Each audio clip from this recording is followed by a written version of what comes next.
Hey there, Bill Miller here talking about emotional abuse, verbal abuse, psychological abuse, and even physical abuse from the perspective of the abuser, not the abused. Today, what I'm working on in my recovery, mostly stemming from the Choices program, this book that I highly recommend over any book I've seen so far for anybody that is suffering from being abusive and has realized it and is trying to change their way to not be an abusive person anymore and to change your patterns and behaviors so you can go on with life and have an actual healthy relationship instead of the shit you've been doing for most of your life because you've been abusive and chasing people away or scaring them or whatever, the way I have. So today, chapter 7, I'm on chapter 7 of the book. And the chapter is about automatic thoughts, core beliefs, and then self-talk. Your automatic thoughts and your core beliefs. Well, your core beliefs are beliefs that you established pretty much all the time as a child, at a much younger age. I shouldn't say much younger age for me, but as a young child, a teenager, that's when you establish most of your core beliefs. Your core beliefs come from your parents generally, your lifestyle, your environment that you grew up in. Say you grew up in a rough neighborhood. Your core beliefs would probably be something like, if you always lock your doors, you don't trust people are out to get you. If someone grabs you, it's for violent and angry reasons, and you fight back instantly. Those are kind of core beliefs that you might develop if you grew up in kind of a rougher neighborhood, or like if you are anyway, those, we'll just start with those. So like you kind of grew up in a rough neighborhood. Your beliefs are that people aren't really trustworthy. A lot of people, there's a lot of violence in the world. A lot of people, that's how they solve problems, is through violence and beating people up, shouting at people, intimidating people, things of that nature. So those become your beliefs in your childhood. And so that's how you start handling your business.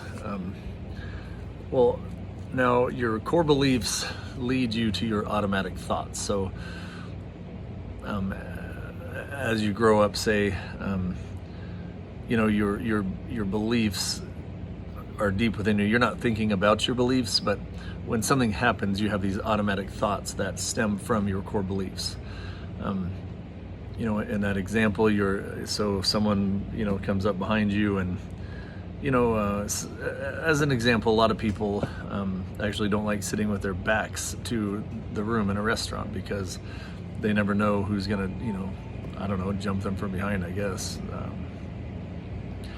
And so like, that's a core belief, is like, I don't want to sit with my back to the rest of the restaurant because I don't want someone coming up behind me. Well, that's silly. When does that really ever happen? Never. So don't even. I mean, maybe in a rough neighborhood or kind of in a gang area or something like that where the violence is so prevalent, but in reality it just doesn't happen. But there's still so many people that will not sit with their back facing the room. So that's your core belief. Now what would happen as far as your automatic thoughts is if you somehow are forced to, and you kind of see someone out of the corner of your eye coming up behind you, your automatic thought is to turn and use caution, like turn and like defend yourself, because that person's clearly going to attack you from behind or whatever. Not anything that you would think rationally, but your core belief is that people are not trustworthy, which leads to your automatic thoughts, which is, hey, I see someone coming up behind me, now I'm instantly going to turn around, jump, defend myself, put my arms up, whatever it is. Those are kind of your automatic thoughts. Your core beliefs lead to a lot of automatic thoughts, and your automatic thoughts are really what gets you in trouble. So what gets you out of trouble is your self-talk. Self-talk is pretty self-explanatory. It is something that you would do. Your core beliefs would be, people are bad, I don't want to put my back to the room. Your automatic thoughts is if you see someone coming up behind you, you react instantly. Your self-talk, on the other hand, would be like, realistically, whoever's walking up behind me is walking to their table or maybe to the restroom. There's not anything they're going to do to me that's a silly, irrational thought. And so I'm going to focus on my conversation with my wife and enjoy breakfast. But you'd kind of talk yourself out of your silly, I shouldn't call them silly, but they're beliefs that you established as a child that a lot of times are silly and unrealistic. Children handle their things in different ways. A child will throw a temper tantrum, a child will hit, kick, scream, things that you don't do as adults. It's a short term, like you do it to get short term immediate results. A child doesn't get a sucker. So he throws himself on the floor, throws a temper tantrum, trying to get immediate results. You don't think about long-term effects. You're certainly not thinking about when I get home, I'm gonna have to go sit in the corner. If I throw myself on the floor and throw a temper tantrum to try to get the sucker, I shouldn't do that, because if I do, when I get home, I'm gonna have to go sit in a corner for an hour or whatever. You're not thinking about any long-term effects when you're doing your automatic thoughts, but your self-talk is. That's the whole point of it. Is to talk you off the ledge, talk you out of your your automatic thoughts will lead you to literally, they're thoughts that come from a core belief that you established as a child. Therefore, your automatic thoughts are childish thoughts. You're stemming your thoughts from those things that you established as a child. So your automatic thoughts are just that, they're childish thoughts. Your self-talk, however, is who you are today. What you would say to that, to that inner child, that child that's established, or established that core belief inside you. Like what, as a grown-ass person, you would, if you could stop, take a couple of minutes and say, really, you've been going to restaurants your whole life and no one's ever jumped you from behind. So just stop with that worry and just enjoy your breakfast and conversation with your wife, and stop giving into that stupid little paranoia that you have from your childhood growing up in the hood or whatever it is. That's what you would say to that person. Almost like if you were to take a couple of minutes, if you were to see somebody act in a way that you acted, what you would tell that person. That's kind of what your self-talk is. Now, obviously sounds simple. We all know that in the heat of the moment, it's not simple to stop and take a couple minutes. If it was, I wouldn't be doing these videos. You wouldn't be Googling or YouTubing like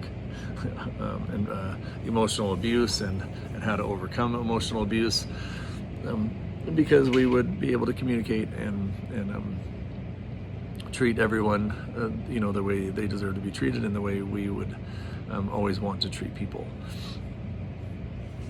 So I highlighted a couple things that I really liked in the chapter. This is something to just keep in mind, but I love the wording of things, and I always screw it up when I don't write it down. And also writing it down helps me remember it. Even if I don't remember the exact wording, I remember the gist of what what they're saying. So when you find yourself instantly angry, that's a key. That's where so many of us get in trouble, is when we are instantly angry. It literally is like you're a walking time bomb, that something or someone says something or something happens, and boom, you're just go off. Like that's like the last straw-ish or whatever. So when you find yourself instantly angry and aggressive, that is your core beliefs and automatic thoughts at work. That's just exactly what it is, and you have to know that. When you instantly get mad, boom, that should just tell you auto thought. Like, that's not a rational, hey, I'm going to think about this for a few minutes from both perspectives, put myself in their shoes for a minute, maybe be empathetic towards what they're going through today, or at this point in their life, and maybe that's why they said what they said or did what they did. None of that is prevalent if you instantly get angry or aggressive. Like, that's a warning sign, a key warning sign. Instantly getting angry or aggressive, those are auto thoughts, and get them the F out of your head. And if you find yourself doing that, just stop. That is exactly what that whole timeout thing is for that I talked about. You just stop right then and take a timeout. Just say, I need to take 5 minutes. That's it. I need to take 5 minutes. And then you have a process you go through, in your 5 minutes. It doesn't have to be, hey, I need an hour to think about this shit. Like, if you instantly get mad, it should just trigger you to go, I need 5 minutes. Like, give me 5 minutes. And in your 5 minutes, say, is this an auto thought? Like, it's an auto thought from your core belief because you instantly got mad. It's not something you thought about for a while and then decided to get mad. You instantly got mad, therefore it's not rational. So just remember that. So just say, stop, I just need 5 minutes. Give me 5 minutes, please. And think about it. Just, first of all, realize it's an automatic thought. It's coming from a core belief that you developed as a child. And no matter how rational and right it feels right then, you have to know that's an automatic thought that you're not controlling. You're not controlling the way you're acting or your belief because you haven't even thought about it. So it's just an automatic thing. And then just ask yourself, like, hey, is this worth getting mad over? Like, is me yelling about this going to solve anything? Like, that's the first thing that I ask myself. Like, is cussing and raising my voice going to solve anything? Because that was always my big one. Always with everyone I dated, anyone that I was in a working relationship with where it was tense or stressful or whatever, raising my voice, cussing, 100% auto. That's me on autopilot. That's not me thinking rationally about how I should handle anything. So instantly angry or aggressive, those are just warning signs. And as soon as you see a warning sign, stop and take 5 and realize, boom, I just had like an auto thought that is not rational. So is my reaction going to help solve the problem? No, it's not. You're getting angry or aggressive is never ever going to solve a problem. Me getting loud or cussing is never going to solve a problem. Is it an actual problem, or is it just a perceived problem on my side? That's obviously pretty important. Some things you get mad over like instantly for whatever reason, but then you think about it for a couple minutes, you're like, that really wasn't anything to get mad over. Like, I'm glad I didn't say anything because it was nothing to get mad over. Or that was nothing to get mad over. I feel like a jackass for yelling and raising my voice and making it 100 times worse than what it is, than what it was. So now I need to apologize, go buy flowers, write her a letter, rub her feet, because I reacted with an automatic thought and I didn't catch myself. So go through your process and ask yourself a few questions like that. Just, is your reaction, should it be anger? Is it really something worth getting angry about, or can you talk it through? Is the person trying to hurt you, or was it an accident, or do they just not know what they're doing? Like, do they not know what they said or did was going to hurt you? Just have your questions that your self-talk that you go through. Let me give you a quick example of self-talk, which is really good. Oh, here we go. I like it. Okay. So here we go. Boom, you get pissed instantly, fucking livid, and you're about to blow up, you're about to lose your cool, and you're like, just give me 5 minutes, please. Oh, sorry, I have to sneeze. So you feel yourself about to blow up, and you just instantly just say, just give me 5 minutes. 5 minutes, please, so I don't say or do something stupid. And take your 5 minutes. You have every right to that. It doesn't matter if they don't want to give you 5 minutes. You take your 5 minutes, because number one, it's your right. Number two, you know what you need more than, you know, them wanting to talk it out right that second. Isn't what's best for you, and you know it's not what's best for the relationship. So take your 5 minutes. Don't be afraid to say, I need 5 minutes. 5 minutes is no big deal in the grand scheme of things. Abusing is a big deal in the grand scheme of things. So in your 5 minutes, here you go. Here's your self-talk. It's simple. Some people are really smart, like the one that wrote this book. Like, I'm angry, but I don't want to make things worse. Yelling and shouting will definitely make things worse. Watch for my warning signs. Call a timeout if I need them. Stay in the box and attack the problem, not my partner. I love my family, so keep the big picture in mind, and don't say things I will regret later. Don't blow things out of proportion. Just focus on the problems and use the skills I've learned to get back into the okay zone. I can handle this. Just stop and think before I say anything. My partner is my ally, not my adversary. The game's on, and we're going to win or lose as a team. So that's just something, that's just a quick little self-talk. You say that to yourself straight up, like, I know I'm angry, but I also know that yelling and screaming is going to make things way worse. Don't make things worse. Like, I love my wife, I love my family.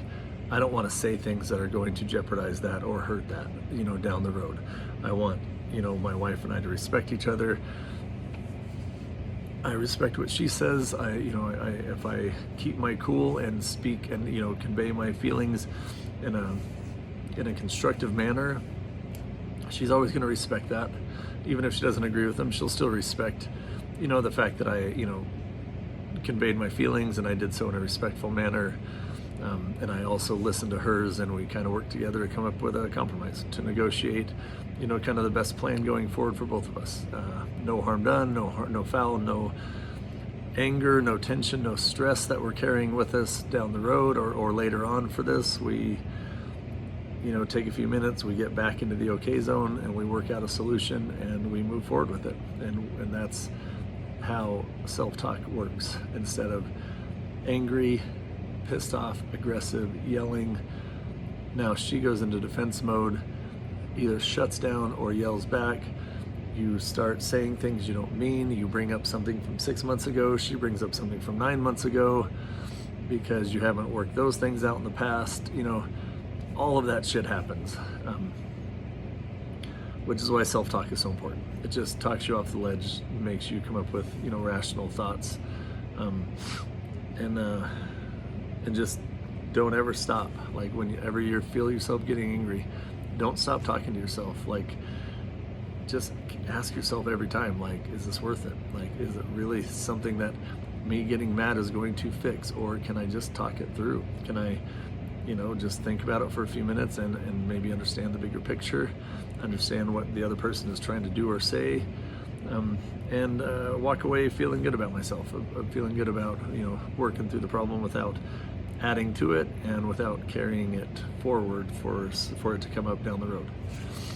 Okay, that's it. That was chapter 7 in the programs, or in the Choices program. Have a great night.